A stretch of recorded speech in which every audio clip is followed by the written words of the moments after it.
Welcome to the Gene Regulation series. This video will describe bacterial gene regulation through operons. By the end of this video, students should be able to identify the differences between activators and repressors, as well as describing the components of the lac operon.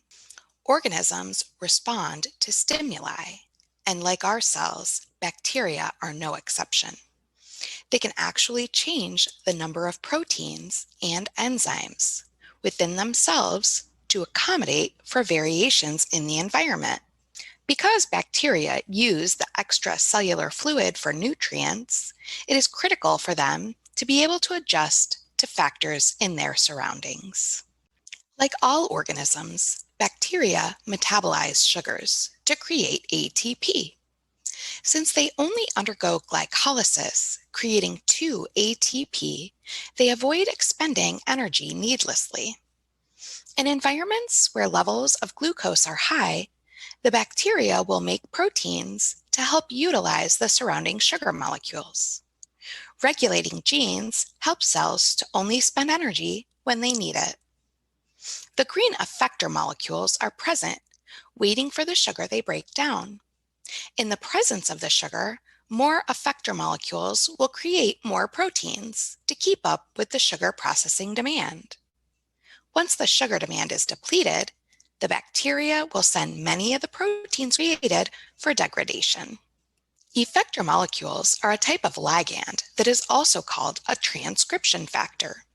In order for bacterial cells to produce a particular protein, they need to transcribe a certain gene.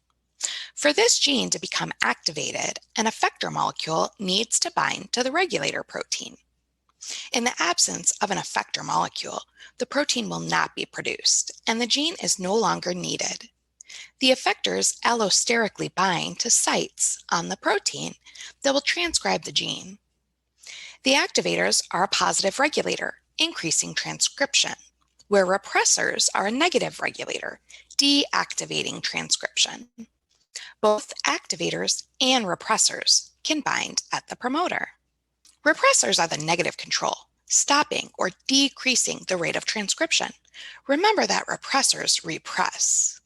The negative, or simply repressing something, is a negative. Activators are the positive control, increasing or enhancing the rate of transcription. Remember that the activators act positively for transcription. Bacterial regulation can have a single promoter that can regulate for more than one gene. This promoter and set of genes it encodes is called an operon. One operon that is easy for us to study is called the lac operon, which is found in E. coli bacteria. The lac operon encodes for lactose metabolism. The dark red portion of the operon is called the lac-I. This is the gene for the repressor called the lac repressor, which inhibits transcription. Lac-I is the starting point of the operon, but previous to the lac-I site is an I promoter, which is the promoter region for the lac-I gene. The purple site is the CAP site, or catabolite activator protein binding site, which is the activator's binding site on the operon. The promoter is called the lac promoter and is denoted lac-P, which is shown in light blue on the operon. The light green portion is called the operator, or lac-O. The repressor that was coded for in the dark red section will bind here to inhibit transcription. The three subsequent dark green portions are the genes. Although the best source of fuel for bacteria like E. coli is glucose, they can use other sugars for metabolism as well. Each gene in the lac operon codes for a protein necessary for lactose metabolism. The first gene, lac-Z, codes for beta-galactosidase. The second gene, lac-Y, codes for lactose permease. And the third gene, lac-A, codes for galactosidase acetylase. Lactose permease is a protein that allows lactose to enter through E. coli cell membrane. Beta-galactosidase, also called lactase, breaks lactose apart or hydrolyzes the lactose into its monomer subunits of glucose and galactose. Galactosidase Acetylase, also called acetyltransferase, moves an acetyl group from acetyl-CoA to galactoside to detoxify the cell and keep the galactose out of the cell, as expression of galactose depletes NADPH in the cell. Activation and deactivation of the lac operon are based on the presence of lactose within the cell or in the environment. When lactose is absent, the repressor binds to the operator site on the DNA, inhibiting transcription, as there's no need to make the proteins necessary for metabolism of lactose. The repressor is a negative control mechanism because it turns off transcription. In the presence of lactose, the small effector enzyme allolactase is made in the cell. Allolactase binds to the allosteric site on the repressor, changing its conformation so that it cannot bind onto the operator site on the DNA. This allows RNA polymerase to transcribe the operon. The lac operon is inducible in the presence of allolactase. It induces transcription of the operon. In addition to being under negative control by a repressor protein and induced by an effector enzyme, the lac operon is also under positive control by CAP, the catabolite activator protein. The effector molecule regulating CAP is cyclic AMP. When cAMP binds to CAP, the complex can adhere to the operon, causing a conformational change in the DNA folding, allowing for RNA polymerase to bind at the promoter.